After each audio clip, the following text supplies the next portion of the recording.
The United States Customs and Border Protection in San Diego, along with our law enforcement partners, remains focused on dismantling the transnational criminal organizations that pose a threat to our community. Due to the increase in security along our land border, criminal organizations are continuously attempting to construct cross-border underground tunnels in our community and in warehouses like this. We need your help in reporting suspicious activity related to this very dangerous threat.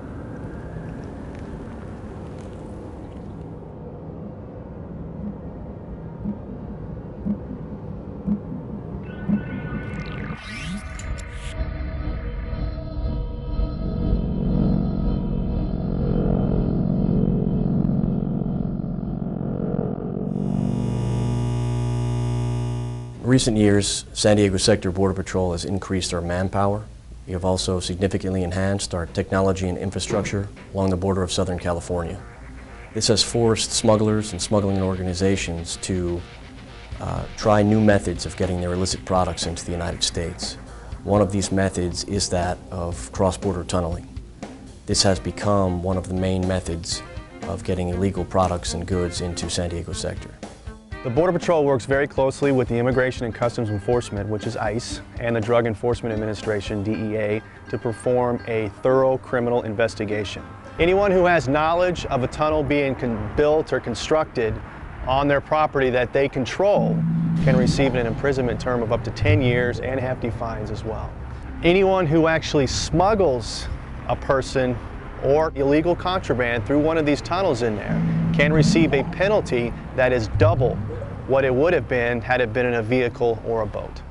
Once the criminal investigation has run its course, then the tunnel is turned over to the Border Patrol to begin what we call the remediation process, which is rendering the tunnel unusable.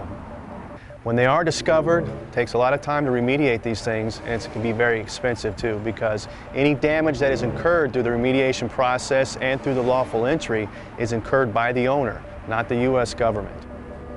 There are three different types of tunnels.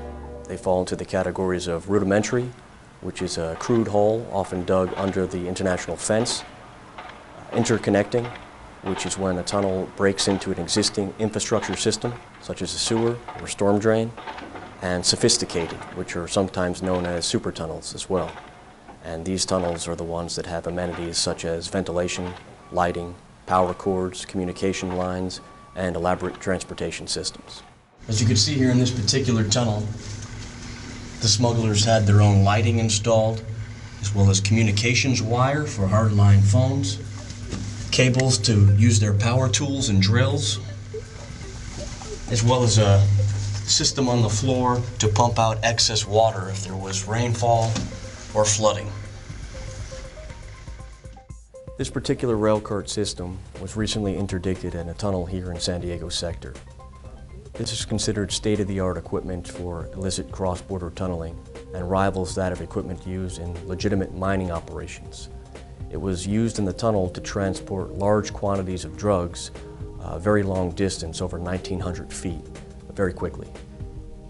This type of equipment would cost a lot of money to build and or purchase, and it used a motor similar to that of a monorail system or a train. We have found multiple different types of transportation systems within illicit tunnels. This particular minecart system would be the most state-of-the-art system we found to date. It's important to be proactive, to be concerned, to be knowledgeable on who is actually leasing the property within your warehouse or any other property for that matter, especially within its proximity to the border. Some of the indications that tunneling activity may be taking place are hearing vibrations beneath the floor in your warehouse, hearing power tools and power tool use at very strange hours, odd hours of operations, workers sleeping overnight, the business not being open during normal business hours, and having no access for general public to come in and conduct business. It's important to look for those signs that may indicate that something is not necessarily business as usual. CBP in San Diego will continue to work tirelessly to ensure the safety of our communities so that commerce and businesses along the border can thrive. The threat we've talked about today has devastating impacts on all of us, so please, if you see something suspicious or out of the ordinary, give us a call.